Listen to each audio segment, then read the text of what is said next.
राजनारायण जी से क्या आदरणीय सांसद जी का स्वागत करें।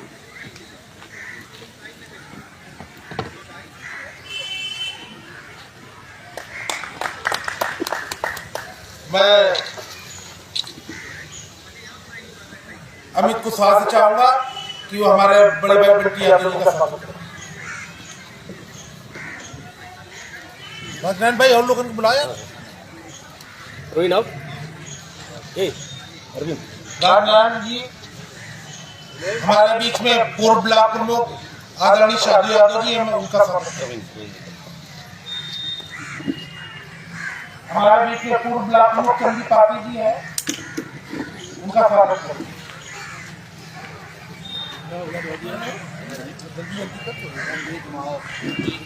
हमारे बीच में डॉक्टर रमेश कुशवाहा पाठक जी है, मैं चाहूंगा उनका स्वागत करें।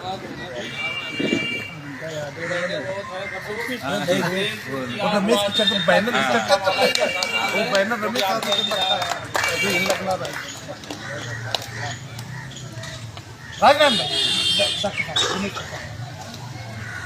मैं चाहूंगा कि पूर्व जिला पंचायत सदस्य सलू सोनकर जी का स्वागत अमित कुशवाहा जी।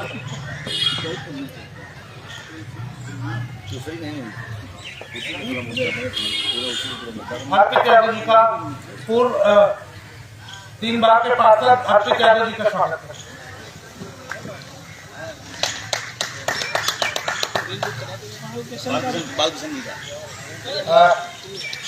बालकिशन पुरी जी का स्वागत करें।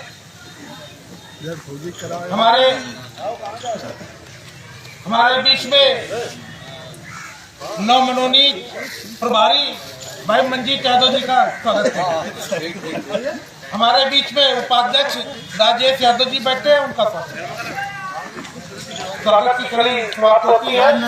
योगी जी का भी स्वागत करेंगे ना, वो अपना संबोधन योगी जी को स्वागत करें। अरे ठीक। आज इस प्रेमपुर की ऐतिहासिक धरती पर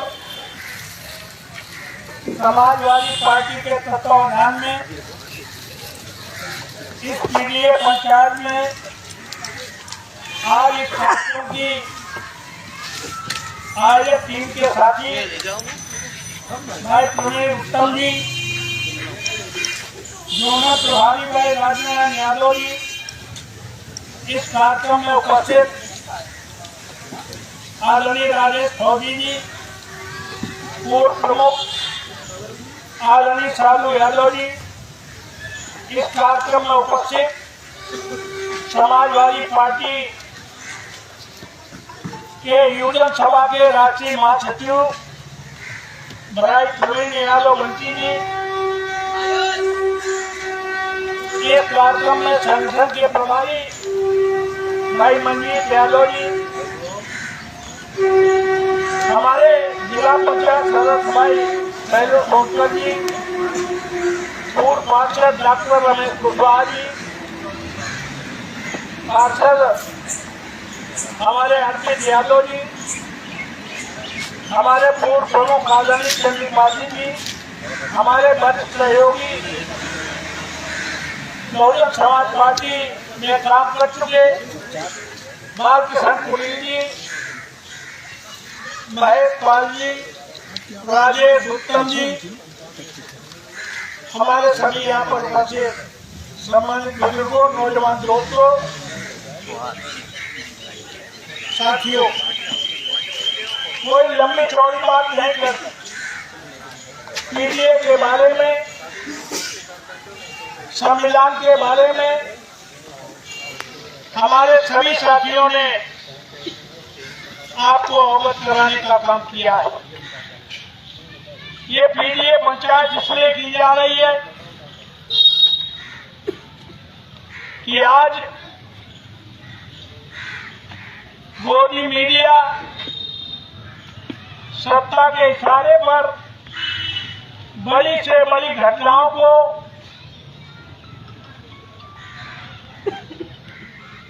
गायब करने का काम कर रही है और फर्जी सरकार की योजनाओं को प्रचारित और प्रसारित करने का काम कर रही है।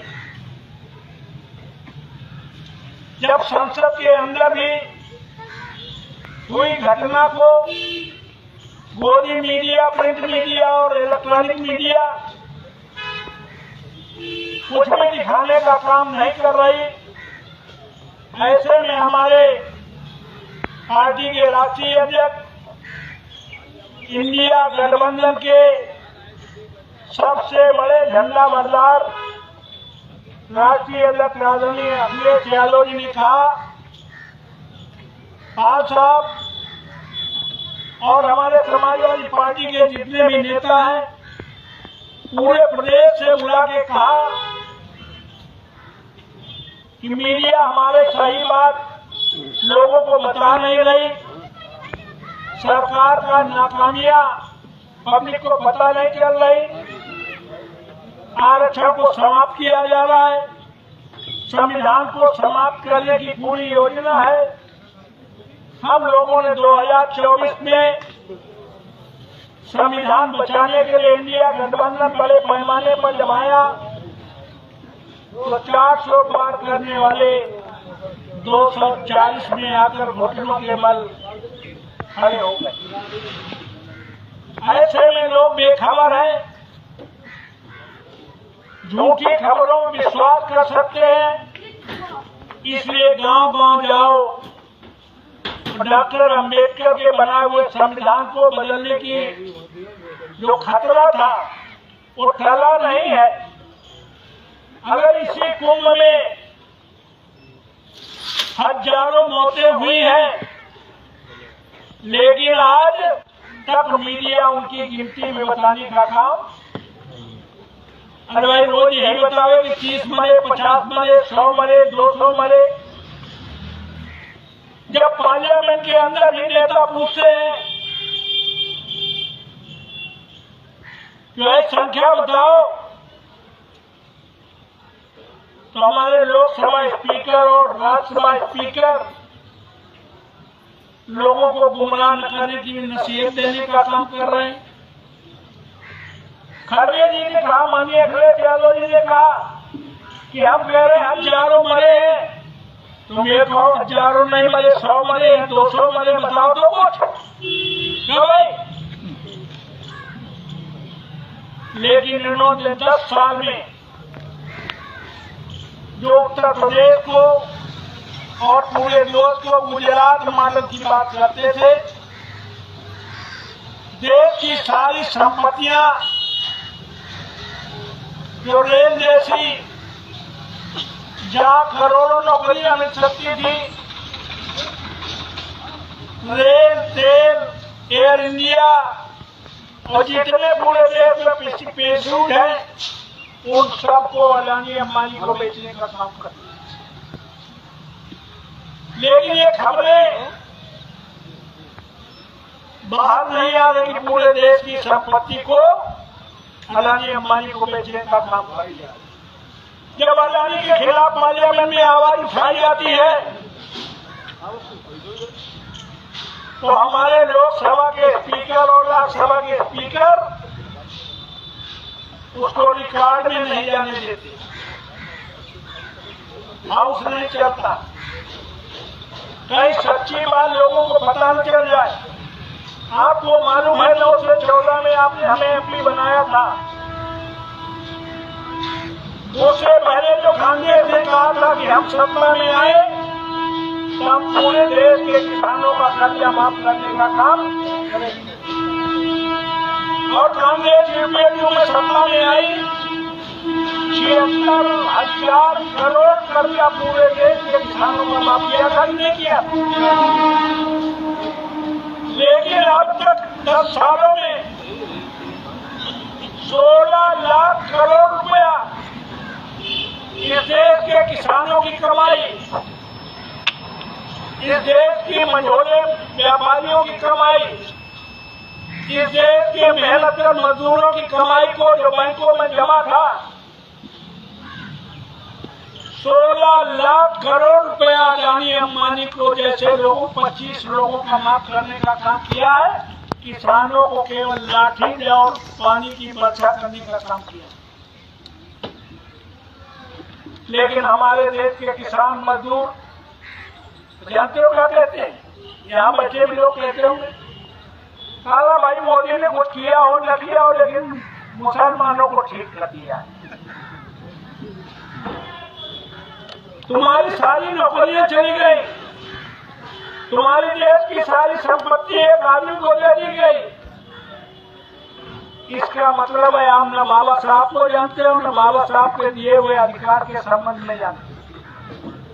बाबा साहब अम्बेडकर से पहले यहाँ बैठे बुजुर्ग बता दे, अगर इनके पुरखे बता दे कि 76 वर्ष पहले चाहे अगला हो, चाहे दलित हो, चाहे पिछड़ा हो, कोई भी आदमी आप बता सकते हो कि फला गांव को कोई प्रधान था? बनता था? नहीं बनता था। लेकिन बाबा साहब अम्बेडकर ने 26 नवंबर 1949 को संविधान बनाकर और एक वोट का बराबर का अधिकार रानी और महात्मा गांधी के वोट की कीमत बराबर करके इस देश में स्वर्णिम युग की शुरुआत करने का काम किया। कौन स्वर्णिम युग? जो काम न द्वापर में हुआ, त्रेता में हुआ, सतयुग में हुआ, वो काम बाबा साहब अम्बेडकर ने कलयुग में 26 नवंबर 1949 को संविधान में एक वोट देकर किसी भी जात धर्म के आदमी को प्रधान से लेके प्रधानमंत्री बनने तक का अवसर दे दिया। इतना बड़ा अधिकार धरती पर किसी ने। बाबा साहब ने क्या कहा कि हमने जो आज पूजा कर रहे हो, ये धार्मिक आजादी संविधान ने दी है।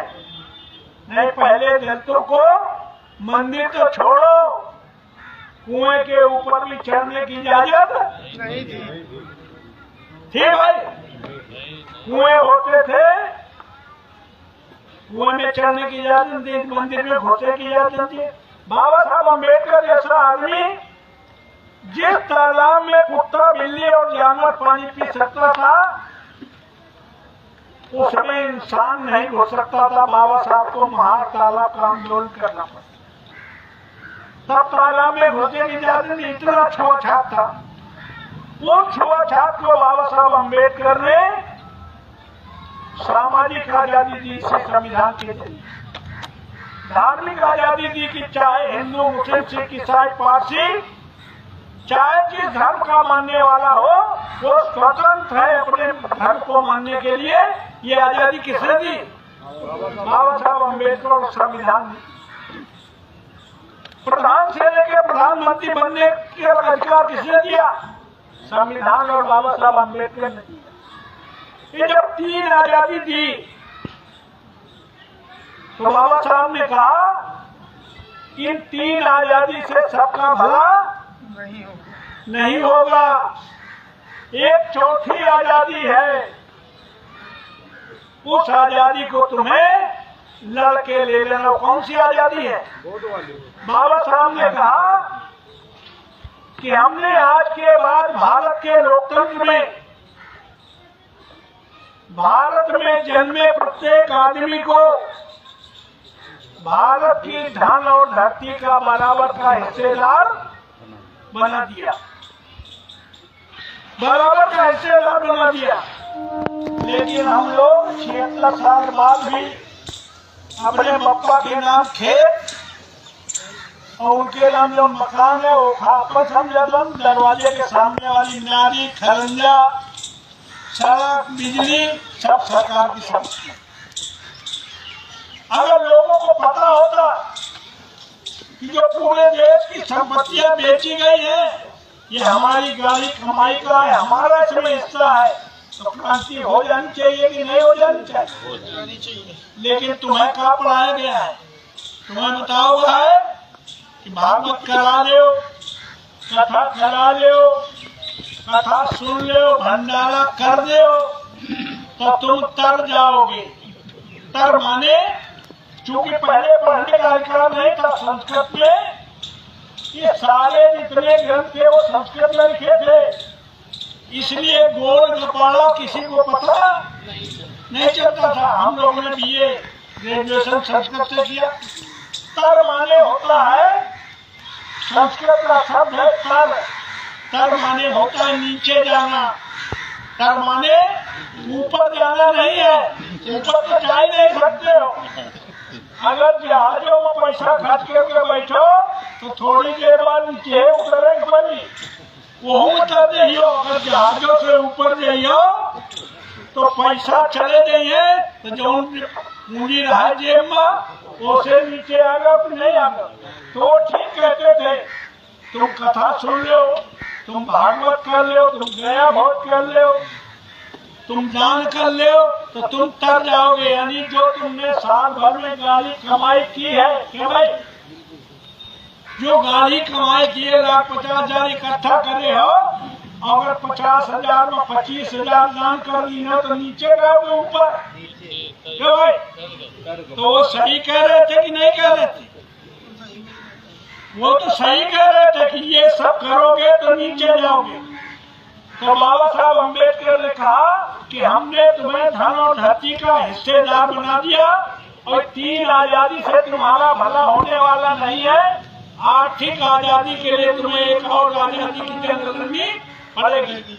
लेकिन हमने रामचरितमानस का पाठ पढ़ा और फिर एक चौपाई ये पढ़ लेना, कौन खोज हमें कहानी चेरी छान हो रानी, चाहे को राजा बन जाए हमें कर लेना देना। हम तो ये आए जो गुलामी कर रहे हैं वहाँ करवे। भाई अगर इस देश में डॉक्टर अम्बेडकर नहीं पैदा हुए होते तो बहन जी 4 बार मुख्यमंत्री बन जाती, और तुम्हें भगवान बना दे तुम्हें। क्यों भाई 4 बार माननीय, 3 बार माननीय मुलायम सिंह जी, 1 बार माननीय अखिलेश यादव अगर मुख्यमंत्री बने हैं तो किसकी बदौलत बने? कुंभ की बदौलत। क्यों भाई? संविधान की बदौलत। तो बाबा साहब अम्बेडकर ने कहा कि हमने पूरी जिंदगी संघर्ष करने के बाद भारत के प्रत्येक आदमी को जो झगड़ा करके अकेले इतना बड़ा अधिकार दिलाने का काम किया, बराबरी का हक दिलाने का काम किया है, ये कारवां में बड़ी मुश्किल से यहाँ तक लेके आ पाया हूँ। हमारे चाहने वाले, हमारे मानने वाले इसको आगे न बढ़ाए कोई बात नहीं, लेकिन इसको पीछे ढकेलने का काम ना करें।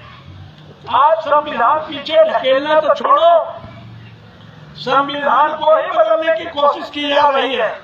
और अगर कुंभ में हजारों न मर जाते जो गोदी मीडिया को बचाने में लग गए हैं, तो इसी कुंभ में धर्म संसद में हिंदू राष्ट्र की घोषणा हो जाती, बाबा साहब का संविधान बदल जाता, आरएसएस का संविधान लागू हो जाता। तो 3 शासन होते हैं, 3 शासन होते हैं। पीटीटी सब लोग करे हुई हो, प्राइमरी 8वीं हाई स्कूल में वहाँ कहते सावधान। क्यों भाई? तो सावधान, फिर बोलते थे विश्राम।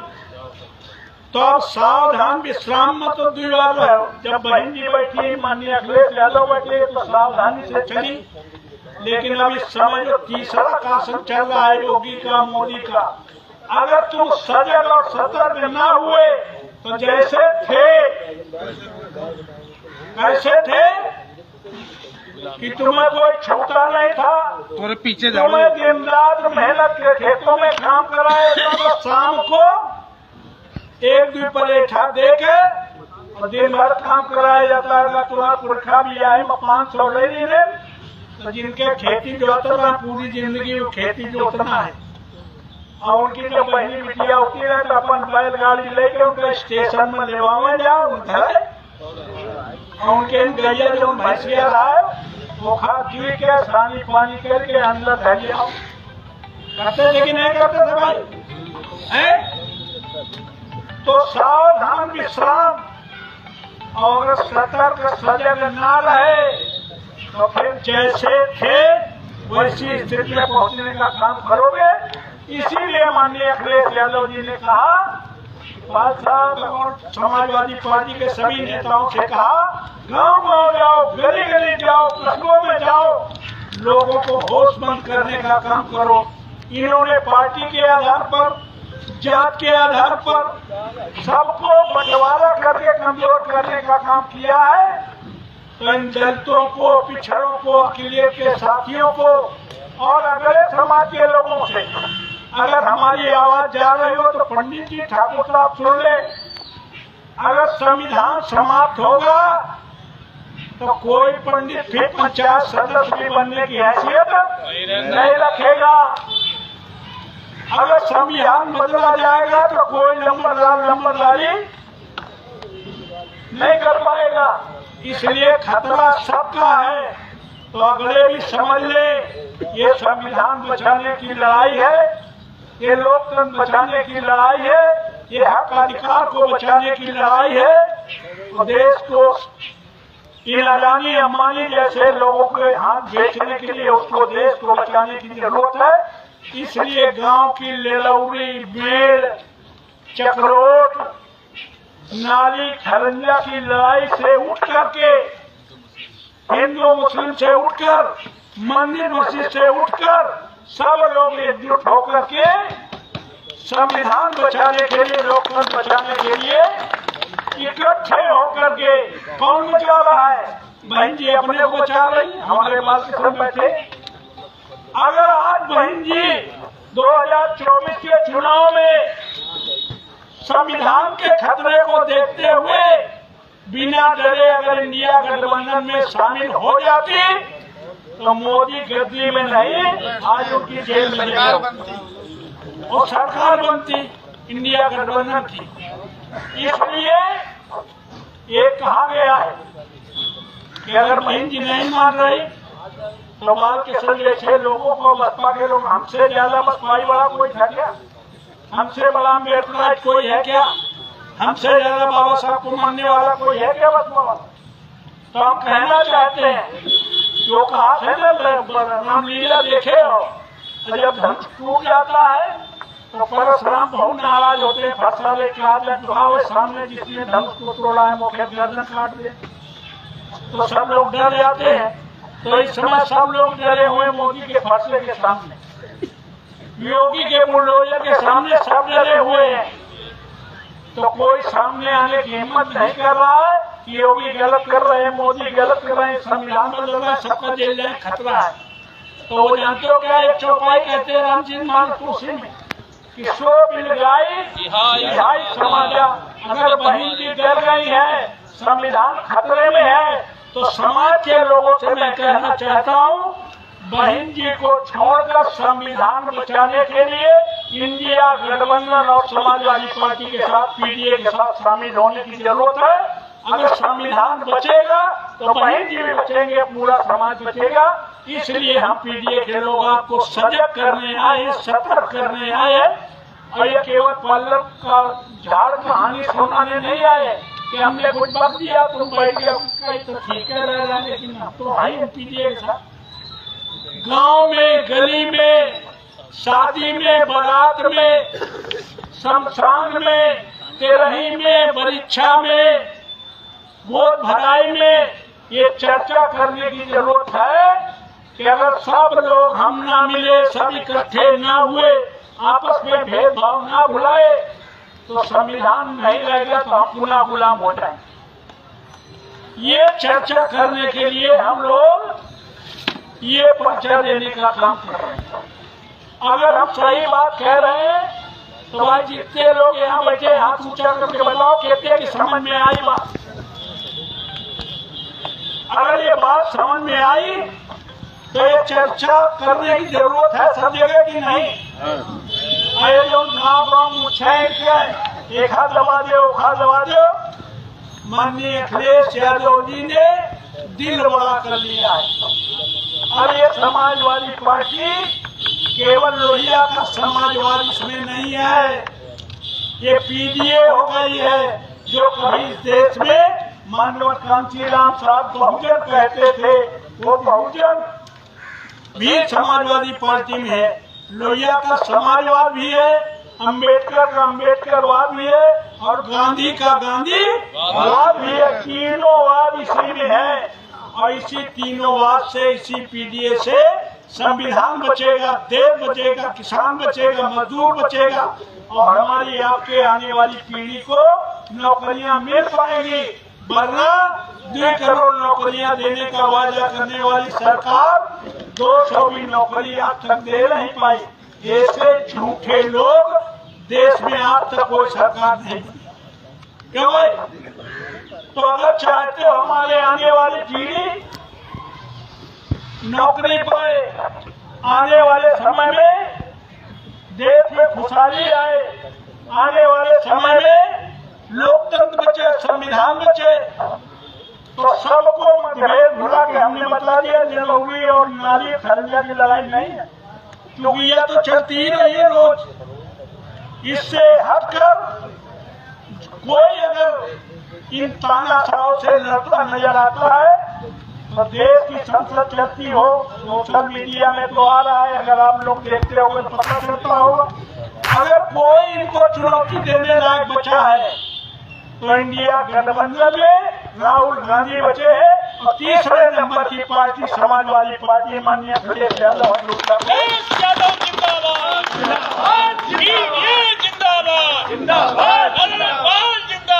जिंदाबाद। आज तो हमारे साथियों ने कम मेहनत करके बुलाया है, लेकिन जो बैठे हैं समझदार लोग बैठे।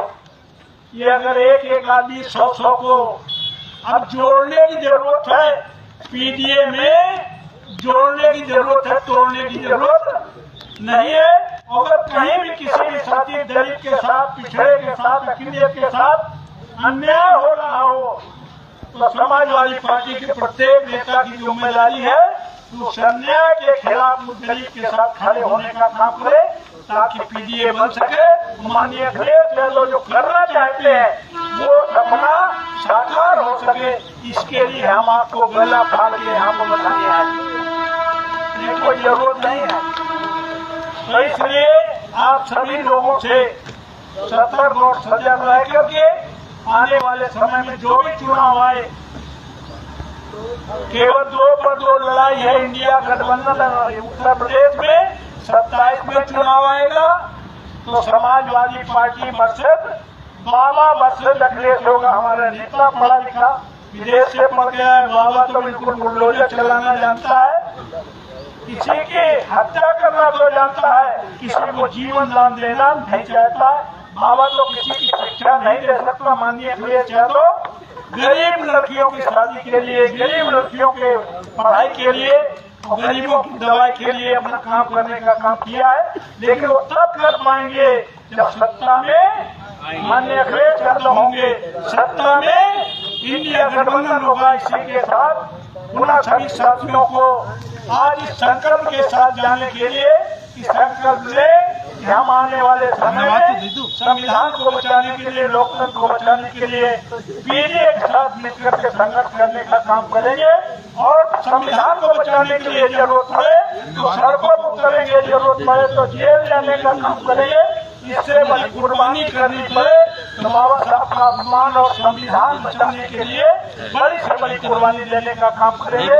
बहुत बहुत धन्यवाद। जय भीम, जय भारत। धन्यवाद आदरणीय सांसद जी। सब लोग डाल गया घर वाले लोग पास आप इधर नहीं को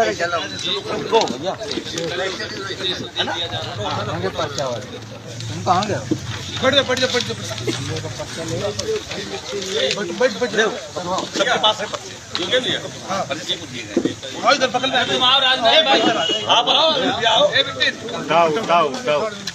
उल्टा करो घर चले हो? सीधा पकड़ना, ये